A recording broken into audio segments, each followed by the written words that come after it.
Te venimos hablando acerca de los profetas de la gracia. Son los que Dios llama después de la cruz y tienen un llamado diferente a los profetas que existían antes de la cruz.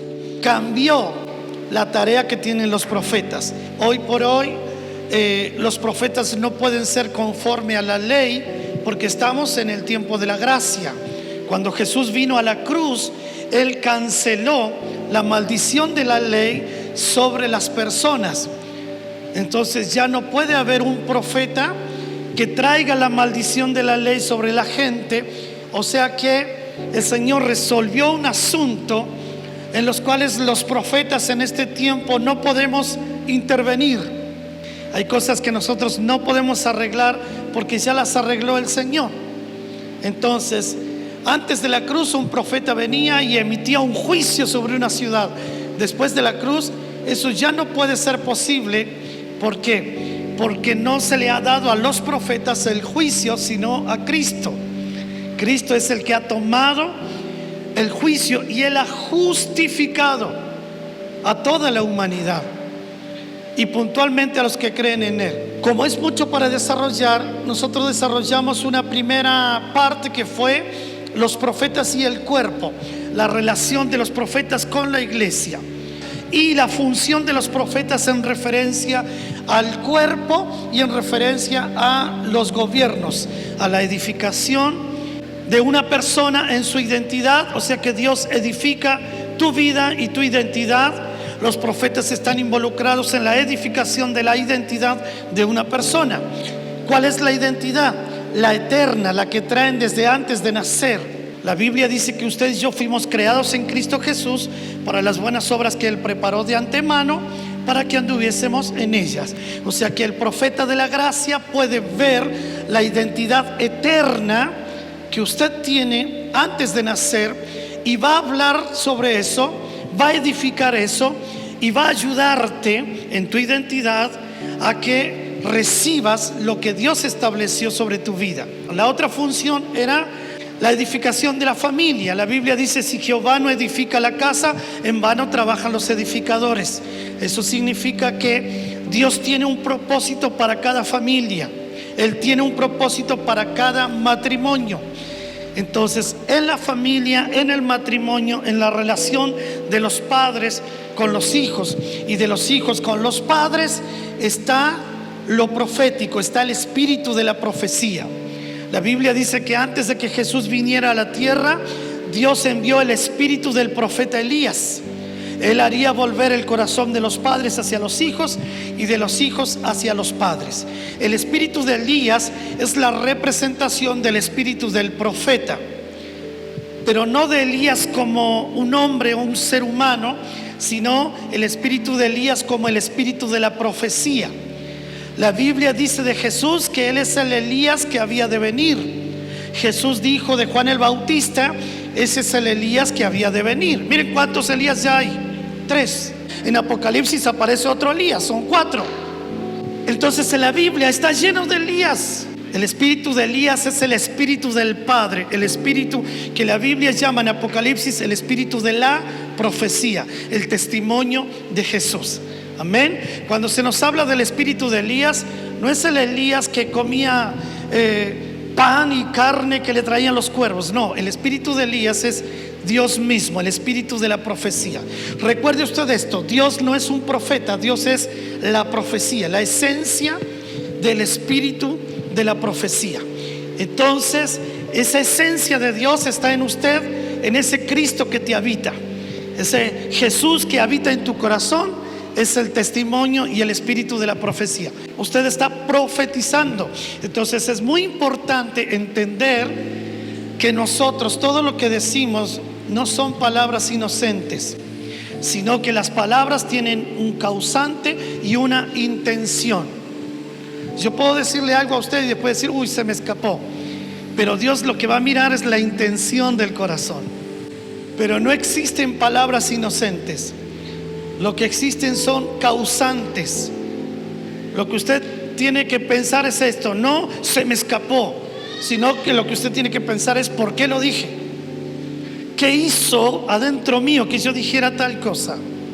¿Qué es lo que tengo que arreglar para no volver a decir esto? La edificación de la ciudad es la comunidad, la civilización.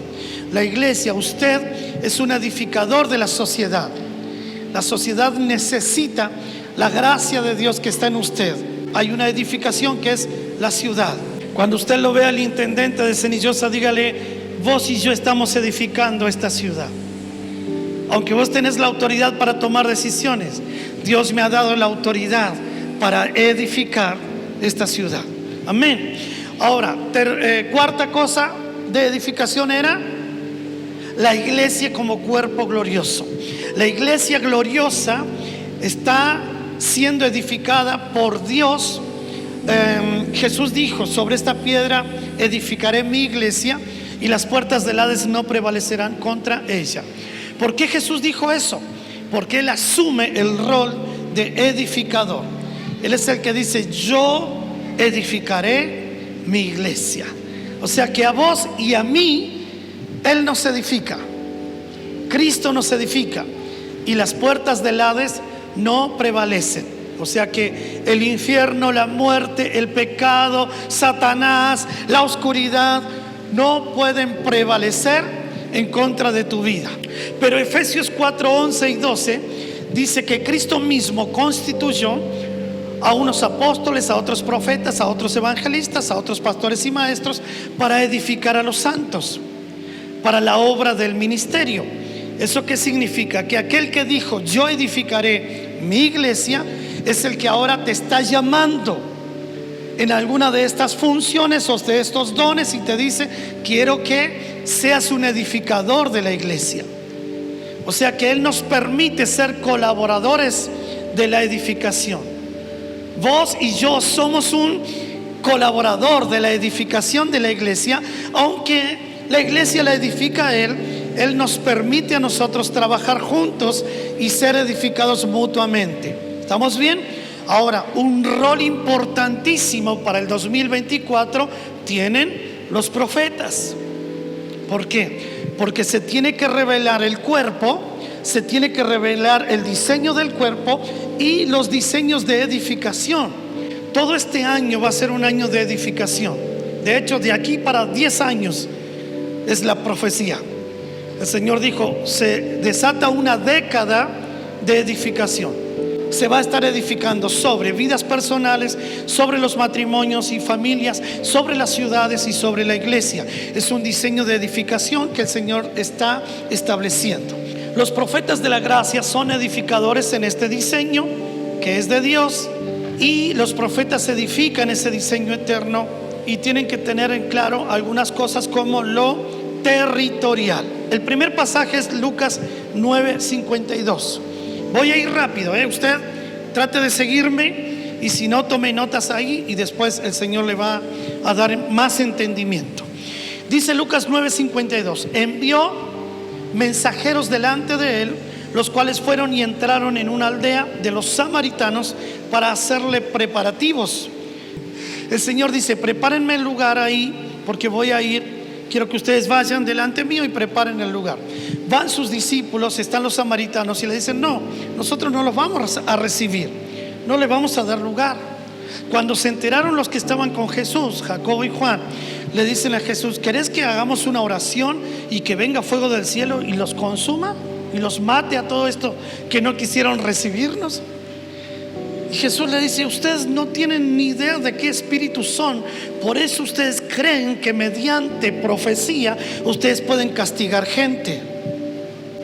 No se puede castigar gente mediante profecías. Las profecías no son para castigar gente. En todo caso, esas son maldiciones y están a cargo de Satanás, pero no de los profetas del Señor. Entonces Jesús le dice a sus discípulos: ¿cómo ustedes piensan que pueden traer fuego del cielo para matar a esta gente porque no nos recibió? ¿Qué vas a hacer con la gente que no te quiere? Tu boca no está para profetizar que le va a ir mal. Por eso la Biblia dice claramente: mía es la venganza, dice el Señor, déjenme a mí que yo me encargo de los demás. Pero no es para que el profeta diga: el Señor se va a vengar. No, Los profetas de la gracia saben de qué espíritu son, tienen en claro de qué espíritu son. Cuando Jesús le habló a estos dos que querían traer fuego, hermanos, ¿era bíblico eso o no? Sí, Elías, y de a grupo de a 50 los consumía. Venían 50 y Elías decía que venga fuego del cielo, los quemaba. Venían otros 50 y lo querían llevar a Elías. Dice el rey que vayas a hablar con él. Elías decía, no, que me venga a buscar él. Y ustedes por haber venido a querer buscarme fuego del cielo, y los consumía y también se morían. Hermanos, toda esa gente que se murió quemada por el fuego que llamó Elías está en la Biblia. Hasta que vino uno y se humilló y se arrepintió y parece que le tocó el corazón, y el Señor le dijo al profeta, bueno, descende con él, anda con él, a este no lo quemes. Pero todos los demás habían quedado rostizados por el fuego del cielo, y eso estaba en las escrituras. Entonces Jacobo y Juan sacaron de las escrituras algo que Elías había hecho y le preguntan al Señor, ¿querés que nosotros te hagamos la gauchada de quemarte a los samaritanos que no te recibieron? ¿Ves? Entonces, ¿cómo puede uno volverse un profeta de la ley o un profeta de condenación tomando historias de la Biblia? Eso lo vivió Eliseo, eso lo vivió Elías, eso lo vivió Isaías, eso lo vivió Jeremías, eso lo vivieron los profetas del antiguo pacto. Usted no está en el antiguo pacto, usted está en el nuevo pacto. Hoy si te pegan en una mejilla, Dios te dice, tenés que poner la otra. Pero yo derribaré gigantes como David derribó a Goliat. Eso era en el Viejo Testamento. Hoy tendrías que abrazar al gigante y tendrías que decirle, te perdono por haber insultado al pueblo de Dios.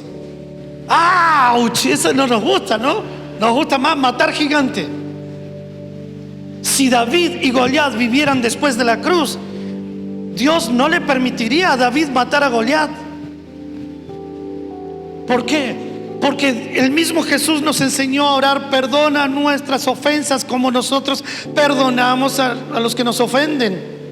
Entonces, toda motivación de venganza, de muerte, de destrucción que nos agarra a los profetas que existe antes de la cruz, no puede ejecutarse en este tiempo donde Dios está llamando a los profetas de la gracia. ¿Amén? Por eso yo le dije a usted que tenga cuidado cuando estábamos levantando oraciones por Israel, porque nosotros no podemos aprobar la muerte, las muertes que se están desatando en Israel. Nosotros no podemos decir, ay, gracias a Dios porque Israel está matando palestinos. Los profetas de la gracia saben de qué espíritu son. Apocalipsis 19:10. Yo me postré, dice Juan, delante de un ángel y quería adorarle, y el ángel me habló y me dijo, mira, no me adores, no lo hagas. Yo soy consiervo tuyo y soy consiervo de tus hermanos, los que retienen el testimonio de Jesús. Adora a Dios. Vea usted, los ángeles no reciben adoración. Por eso el ángel que pide adoración se llama Satanás, Lucifer, Luzbel, el diablo. Ese es el ángel que pide adoración. Los ángeles de Dios no reciben adoración. Este ángel le habla a Juan y le dice, no me adores a mí, adora a Dios, porque el testimonio de Jesús es el espíritu de la profecía. Si usted sabe de qué espíritu es, usted sabe que usted tiene el espíritu de la profecía.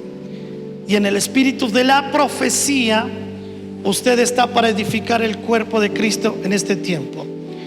No son profetas de la ley, no tienen el espíritu de la ley. En el espíritu de la ley está la condenación, está el juicio. En el espíritu de la ley está el ojo por ojo y diente por diente. En usted y en mí no puede estar ese espíritu. En los profetas de la gracia no tienen el espíritu de condenación. Por consecuencia, no podemos nosotros condenar a la gente. Usted y yo podemos buscar a Dios, obedecer la Biblia, vivir en santidad, pero eso no nos autoriza a condenar a la gente. Dios puede a mí mostrarme el pecado de alguien, pero eso no me autoriza a que yo condene a la persona sobre la cual Dios me está mostrando pecados. En todo caso, soy un edificador y sé que lo que Dios me está mostrando tiene la intención de que yo colabore en la edificación. ¿Para qué? Para que haya una restauración, una sanidad, para que haya una restitución, para que haya un nuevo hombre, una nueva naturaleza, una nueva vida. Amén. Y yo pueda colaborar con esa persona, no para condenar. Entonces los profetas de la gracia no viven en condenación, no están para traer juicio sobre las personas. Los profetas de la gracia no son los que Dios dice, bueno, ahora emitirle una palabra y que se muera mi ley. No. Usted sabe que hay profetas kirchneristas orando para que se muera mi ley. Hermanos, esto se metió adentro de la iglesia. Por eso yo le dije en la reunión anterior, si yo quiero ser un profeta que reciba la revelación de lo que Dios quiere mostrar en lo oculto, yo tengo que circuncidarme de las ideologías políticas. Un profeta no puede tener una ideología política. Entonces la iglesia se ha mezclado tanto con el sistema del mundo que hoy tenemos profetas kirchneristas, profetas radicales, profetas libertarios. Entonces el Señor te tiene que sacar de esos ámbitos para poder fluir como un profeta de Dios, no con ideologías. Amén. Entonces no estamos para maldecir personas, no estamos para traer juicios sobre personas, no estamos para matar gente. Por eso Jesús le dijo, ustedes no tienen ni idea del espíritu que son. ¿Cómo van a matar a los samaritanos? ¿Cómo van a pedir fuego que los consuma? No es a lo que yo vine. No vine a matar gente, vine a que la gente se salve. ¿No le respondió eso Jesús? Imagínense si Jesús hubiera matado a todos los que no lo querían. Los profetas de la gracia no ejecutan el castigo. Mire, Juan 5:22. Porque el Padre a nadie juzga. Dios el Padre a nadie juzga, sino que todo el juicio el Padre se lo dio ¿a quién? Al Hijo, para que todos honren al Hijo, así como honran al Padre. El que no honra al Hijo no honra tampoco al Padre que le envió. Entonces, el juicio Dios no se lo dio a los profetas. Eso fue antes de la cruz. Dios tenía que mandar juicio en una ciudad y tenía sus profetas. Y le decía, bueno, andá y decí que viene juicio. Y venía el juicio. Pero después de la cruz ya no es el juicio de los profetas. Todo juicio el Padre se lo dio al Hijo. El que juzga es Cristo, ya no son los profetas. Entonces no puede haber profeta de juicio después de la cruz. Si usted oró y alguien se murió, es porque estaba en la voluntad del Padre, no porque usted tenga el poder de juzgarlo o de condenarlo o de castigarlo o de matarlo, porque eso es lo que confunde a la gente. No, pastor, a mí no me haga orar porque yo soy un profeta de juicio. Yo he escuchado mucho eso. Ya no existen profetas de juicio después de la cruz. Existe Cristo, el Hijo, es el que recibió todo juicio del Padre. Los profetas de la gracia vienen y expresan, esto es importantísimo, viven y expresan lo consumado por Jesús en la cruz. ¿Cómo usted y yo vamos a distinguir un profeta de la gracia? Porque van a vivir y van a expresar lo consumado. Ellos viven en lo consumado. Ellos expresan lo consumado. Por eso usted tiene que saber qué es lo que está vigente y qué es lo que ya no está vigente. Lo que la cruz caducó, ya terminó. La cruz fue la conclusión de un montón de cosas. Jesús dijo, consumado es. Tetelestai, dicen algunos en una traducción. Kalá, dicen otros en otra traducción. El griego dice tetelestai. Los hebreos dicen kalá. Y cualquiera sea lo que Jesús dijo, haya hablado griego o haya hablado hebreo, uno significa el precio ha sido pagado. Consumado es, todo fue pagado, todo ha sido concluido. Kalá significa he pagado el precio por una esposa, he pagado una dote. Eso significa kalá en hebreo. Entonces Jesús, estando en la cruz, dice: ya pagué lo necesario para que la iglesia sea mi esposa. Eso significa consumado es. Los profetas de la gracia viven lo consumado, viven en aquello que Cristo ya ganó. Entonces entienden cuáles son las cosas que tienen que hacer y cuáles son las cosas que no tienen que hacer. Presta atención, porque acá es donde despegamos. Vamos a volar alto, así que acá es donde despegamos, ¿eh? Este es el pasaje en el cual usted y yo tenemos que atrapar. Dice Hebreos 9:26: de otra manera le hubiera sido necesario padecer muchas veces desde el principio del mundo, pero ahora, en la consumación de los siglos, se presentó una vez y para siempre por el sacrificio de sí mismo, para quitar de en medio el pecado. Para quitar de en medio el pecado. Presta atención a esto. Dios no se escandaliza por el pecado que nos escandalizamos los religiosos. Nosotros como religiosos decimos: wow, mira ese pecado, mira el otro pecado, cuánto pecado, cómo aumenta la maldad. Y nos queremos meter abajo de la mesa, viendo cómo cada vez hay más inmoralidad, cada vez hay más perversión, cada vez hay más ambición, cada vez hay más pecado, más muerte, más asesinato. Y nosotros nos escandalizamos, pero Dios no. ¿Y sabe por qué Dios nos escandaliza? Porque para Dios el pecado es algo que ya está resuelto. Dios ya resolvió el asunto del pecado, entregando a su Hijo una sola vez y para siempre. No va a venir otro Mesías. No va a venir Jesús a morir otra vez. No viene Jesús a la cruz cada vez que metes la pata. No, fue una vez y para siempre. Entonces es muy necesario esto. Los profetas de la gracia no están para resolver asuntos de pecado. Por eso no pueden traer condenación, porque no es un asunto que vos tengas que resolver. Dios te puede mostrar el pecado y la maldad y la perversión, pero no para que emitas juicio. ¿Por qué? Porque el juicio lo tiene el Hijo. Y segunda cosa, el pecado no es algo que un profeta pueda resolver. ¿Cuánto pecado puedes sacar de tu ciudad? ¿Cuánto pecado puedes sacar del gobierno? ¿Cuánto pecado puedes sacar de los jóvenes? El pecado no es un asunto que Dios te dio para resolver en las personas. En todo caso, el pecado es un asunto que tengo que resolver en mi propia vida. Los profetas de la gracia tienen que resolver cuestiones que el Señor nos ha dejado, pero no involucrarse en cuestiones que Cristo ya resolvió. Pero mire lo que dice Romanos 8:19: porque el anhelo ardiente de la creación es aguardar la manifestación de los hijos de Dios, porque también la creación misma será libertada de la esclavitud de corrupción a la libertad gloriosa de los hijos de Dios. Porque sabemos que toda la creación gime a una y está con dolores de parto hasta ahora.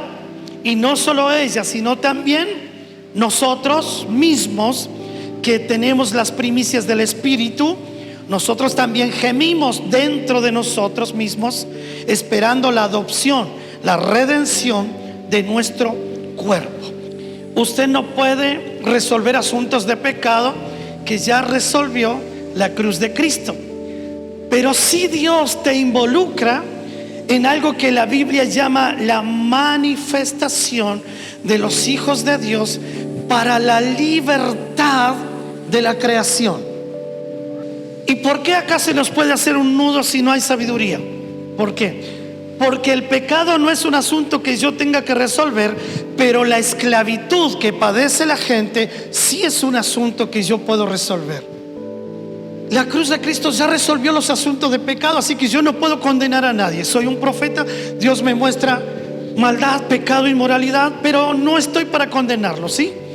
Pero la Biblia dice que yo tengo que escuchar el gemido de la creación que gime y está con dolores de parto porque está cautiva de una cautividad a la cual fue sujetada para que la manifestación de los hijos de Dios les dé a esta creación libertad. O sea que Dios te dice: no vas a resolver asuntos de pecado en la humanidad, pero sí tenés que resolver asuntos de cautividad. Estás para expresar la libertad gloriosa de los hijos y que la creación que está cautiva sea libre.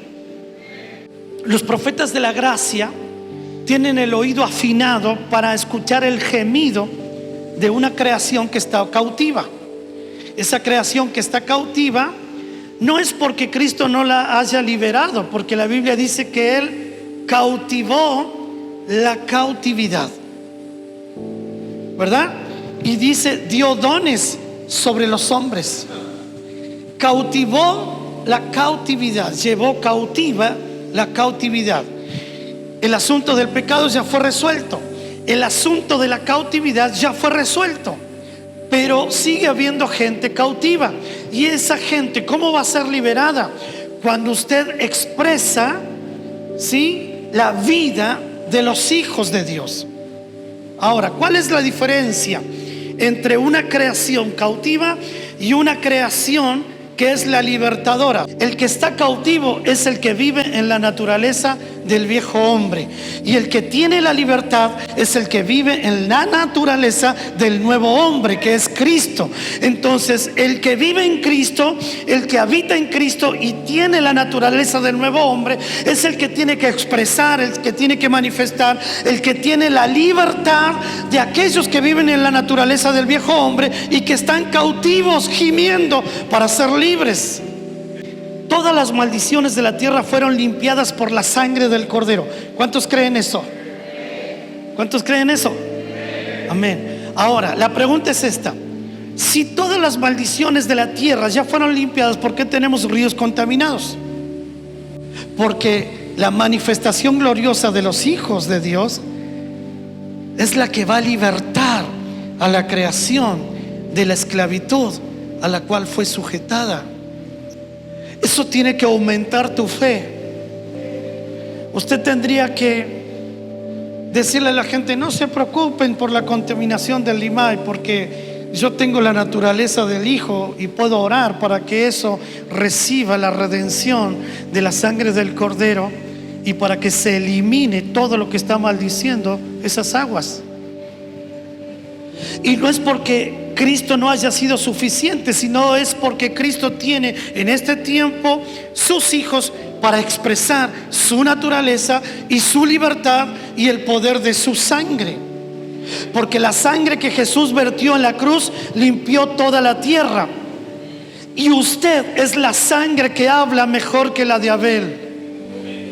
La iglesia es la sangre de Cristo que habla mejor que la sangre de Abel. Entonces yo no puedo decir: uy, el Limay no sé si existía cuando Cristo derramó su sangre en la cruz.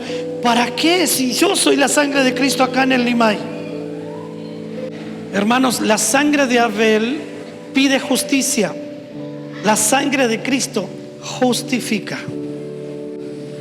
Si usted es la sangre que habla mejor que la de Abel, usted está para limpiar toda esta tierra. La nueva creación que es usted y soy yo, somos los hijos de Dios. Somos la sangre que habla en este tiempo sobre nuestra tierra.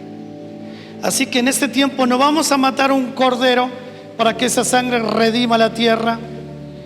¿Por qué? Porque nosotros somos esa sangre viva que habla. Amén. Nosotros somos, dice la Biblia, sacrificios vivos. Los profetas de la gracia edifican desde la nueva naturaleza, que es el nuevo hombre, edifican el cuerpo, ¿sí? Esa nueva naturaleza. Bien, mire qué importante es esto. Los profetas de la gracia son un regalo de Dios para la edificación del cuerpo. Usted es un regalo de Dios. ¿Sabía usted que la palabra don y la palabra regalo significan lo mismo? Que cuando la Biblia dice que Él cautivó la cautividad y dio dones, La palabra dones se traduce como regalo. Dios entonces, vea usted, cautivó la cautividad y le dio regalos a los hombres. Esos regalos son los dones que usted ha recibido. Una clara evidencia de cautividad es negar los dones en el cuerpo de Cristo. Si yo digo, el único que tiene dones acá adentro soy yo, lo que estoy haciendo es mostrar la cautividad que tengo.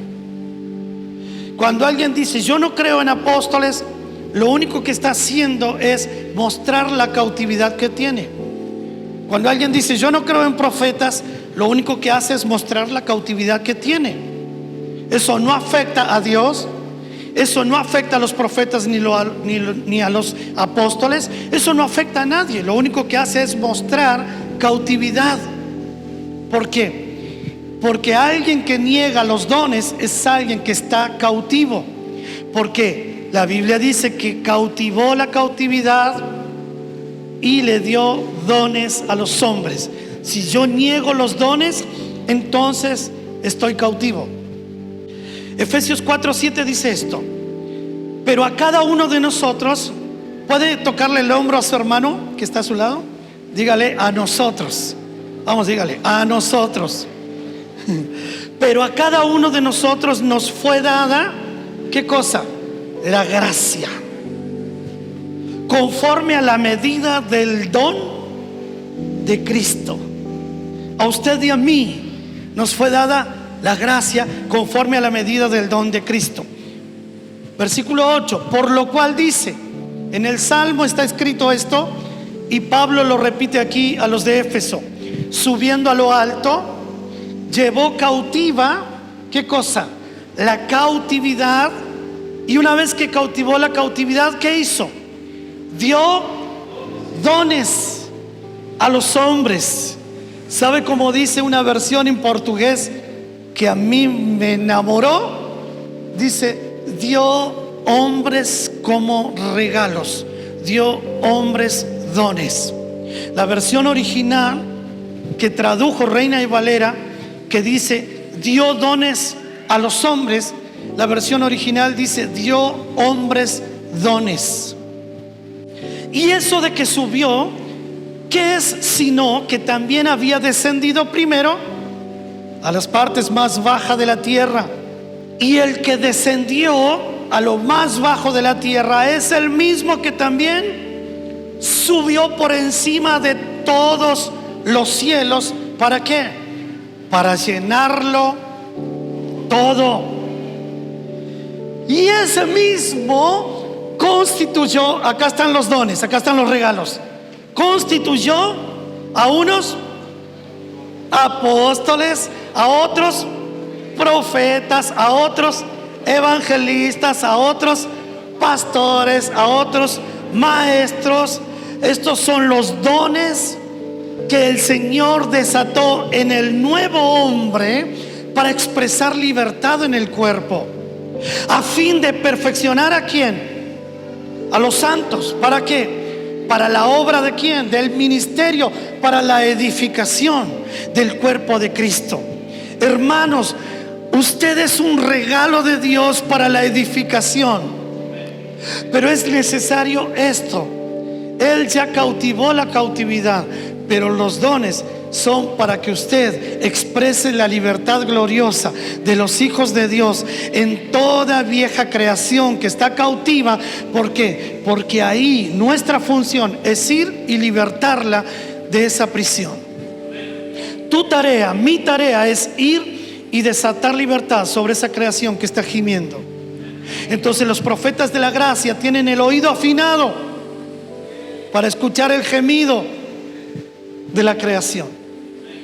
No puedo ser indiferente al dolor de la gente. No puedo ser indiferente al sufrimiento de la gente. No puedo ser indiferente a la necesidad de la gente. ¿Por qué? Porque como profeta de la gracia, mis oídos están ungidos para escuchar el gemido de una creación que está cautiva. Si soy indiferente, algo tiene que arreglar Dios en mis oídos. si a mí no me interesa lo que le pase a los jóvenes que están todos drogados y borrachos en algún lugar tirado, algo se tiene que arreglar en mi corazón y en mis oídos. Los profetas de la gracia no solo pueden oír a una creación que sufre cautividad, sino que pueden ver con claridad la tarea que tenemos para hacer. El anhelo ardiente de la creación es aguardar la manifestación de usted. La creación arde para que te manifiestes. La libertad gloriosa de los hijos es el nuevo hombre, y esa libertad gloriosa es para liberar a los que están cautivos del viejo hombre.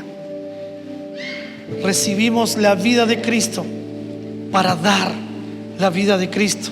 La Biblia dice: lo que de gracia recibiste, de gracia tienes que dar. La indiferencia y el egoísmo ha enfermado los oídos de los profetas. Los profetas que se volvieron indiferentes y que son egoístas nunca van a escuchar el gemido de la creación que está cautiva. ¿Por qué? Porque hay una enfermedad, hay una sordera en muchos que tienen el llamado para libertar a los cautivos, pero están sordos, no pueden escuchar el gemido. Hechos 16:4, ¿lo tiene? Pablo había tomado a Timoteo como discípulo y comenzaron el viaje. Pablo dice: ahora ya tengo un discípulo y lo voy a tratar como mi propio hijo. Lo circuncidó y comenzó a trabajar. Escuche, dice: y al pasar por las ciudades les entregaban las ordenanzas que habían acordado con los apóstoles y los ancianos que estaban en Jerusalén para que las guardasen. Se la daban a esos ancianos. Así que las iglesias eran confirmadas en la fe y aumentaban en número cada día. Profetas de la gracia trabajan en acuerdo con equipos apostólicos. Los profetas de la gracia trabajan con los ancianos encargados de la iglesia, por eso se respeta autoridad. Los profetas de la gracia confirman la fe del cuerpo, confirman la fe de la iglesia. Estas tres cosas son fundamentales. Versículo 6: atravesando Frigia y la provincia de Galacia, les fue prohibido por el Espíritu Santo hablar la palabra de Dios en Asia. Prohibición del Espíritu. Los profetas de la gracia no solo saben abrir su boca cuando deben, sino que son profetas de la gracia que cuando el Espíritu dice cierren su boca, también saben cerrar su boca. Esto es conforme al Espíritu. Cuando yo estaba aprendiendo de este asunto hace muchos años atrás, era un profeta bocón. ¿Qué es un profeta bocón? Que dije muchas cosas antes de tiempo. No esperaba el tiempo de Dios para decir cosas. Todo lo que veía lo decía. No tenía discernimiento. No sabía medir los tiempos. Entonces, ¿qué hacía? Veía algo de Dios y lo decía. Veía algo de Dios y lo decía. Y más de una vez me anticipé y declaré palabras fuera de tiempo. ¿Y eso qué hizo? Que esas palabras no fueran en tierra fértil y no trajeran fruto, el fruto por el cual habían sido enviadas. Fui un mal administrador de muchas profecías. Los profetas de la gracia ven ciudades como si fueran personas. Esto se lo he enseñado a los equipos de intercesión. Le hablan a ciudades como si le hablaran a personas. Ministran ciudades como si ministraran personas. Estos son los profetas de la gracia. Pablo ve en visión a un hombre macedonio. Dice: esa es una ciudad. Es la ciudad de Macedonia. Ahí tenemos que ir. Vean usted, cuando ellos están llegando, los profetas de la gracia escuchan ciudades como si fueran personas. Pablo está escuchando a un hombre que le habla y él dice: es una ciudad que me está llamando. No solo lo ven, sino que lo oyen. Por eso tenemos los oídos afinados al gemido de la creación que está cautiva. ¿Por qué? Porque las ciudades te están llamando. Decirle al que está al lado tuyo: las ciudades te están llamando. Aleluya, yo creo eso.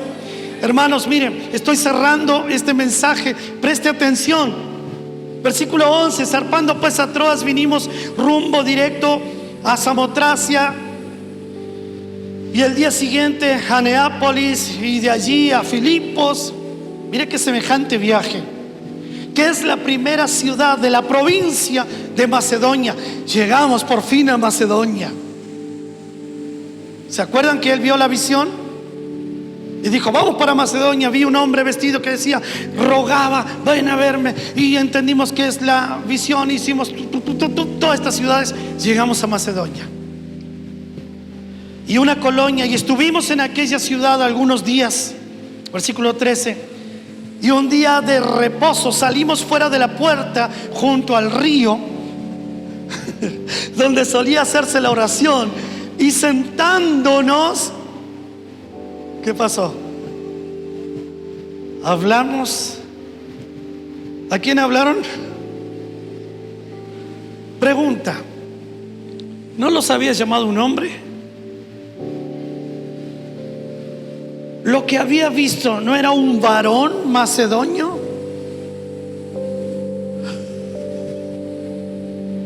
Vea usted esto. Los profetas de la gracia no tienen problema con el género masculino o femenino, porque entienden por el Espíritu. Por eso en este tiempo donde la teología se está levantando para decir, no existen mujeres pastoras, no existen mujeres que sirvan, la mujer calla en la congregación, y toda esa sarta de cosas que está diciendo la teología para anular a la mujer, es porque no entienden lo espiritual. Son tan literales y tan naturales que no entienden lo espiritual. Pablo dice, yo vi en una visión un varón macedonio, un varón que estaba vestido de ropa macedonia. El varón me decía, Pablo, me rogaba, pasa a verme. Entendí que era una ciudad. Llegué a la ciudad, estuvimos unos días, salimos en el día de reposo, y lo que encontramos dispuesto como audiencia fueron mujeres.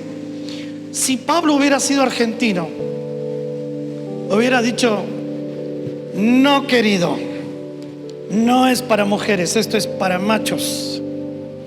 Lo que yo vi fue un varón, no que mujeres. No le hubiera predicado a ninguna mujer. ¿Por qué? Porque el concepto machista le hubiera jugado en contra. Pero ¿qué dice Pablo? Nos sentamos ahí y le hablamos a las mujeres que se habían reunido. Versículo 14. Entonces acá está la de la visión. Lo que Pablo ve fue un varón, pero en realidad era una mujer, porque lo que estaba representado como varón era el espíritu de la ciudad, pero lo que estaba en los hombros de una mujer era una ciudad. Y lo que Pablo encuentra acá en Lidia es al varón macedonio que él buscaba de la visión, no por el género, no por los miembros íntimos que tuviera, sino por el espíritu que estaba albergando una ciudad. Esta era la mujer que estaba intercediendo en oración por Macedonia, y que se le aparece a Pablo como si fuera un varón. Por eso es que en la Biblia, cuando nace Eva, le llaman varona, porque fue tomada del varón. Cuando Pablo ve el llamado de una tierra, ve al varón, pero cuando llega a esa tierra se encuentra a la varona, que se llama Lidia. Escuche esto.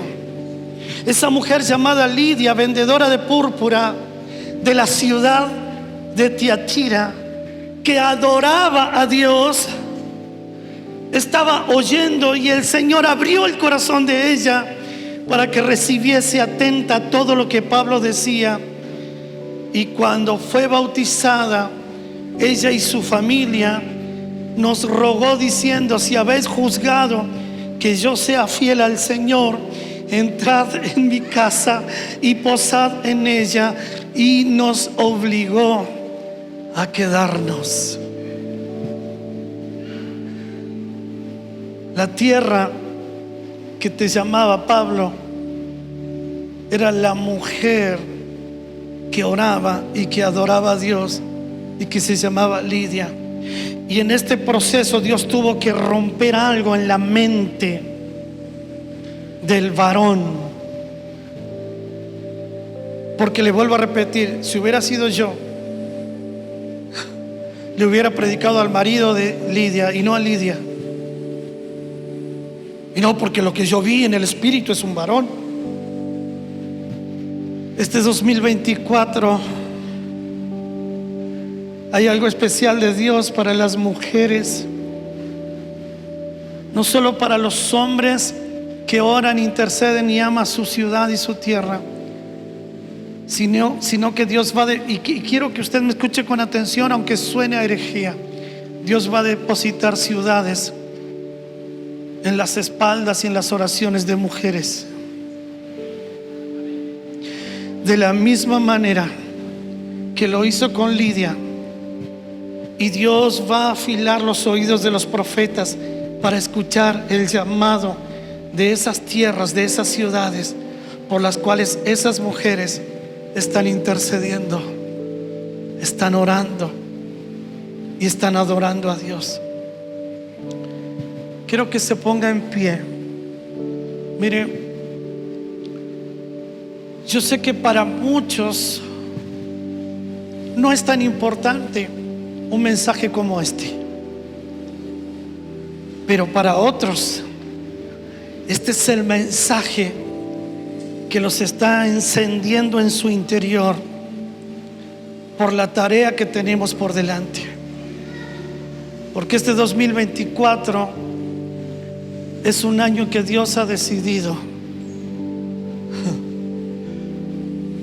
que los ojos se abran, los oídos se abran, que escuchemos a una creación que está gimiendo, que veamos y escuchemos a las ciudades que nos están llamando. Entender lo espiritual no por género humano o natural o físico, sino por el Espíritu. El mismo Espíritu que le dijo cállense, el mismo Espíritu que dijo a Bitinia no, es el Espíritu que le dijo Lidia es el varón que viste en la visión.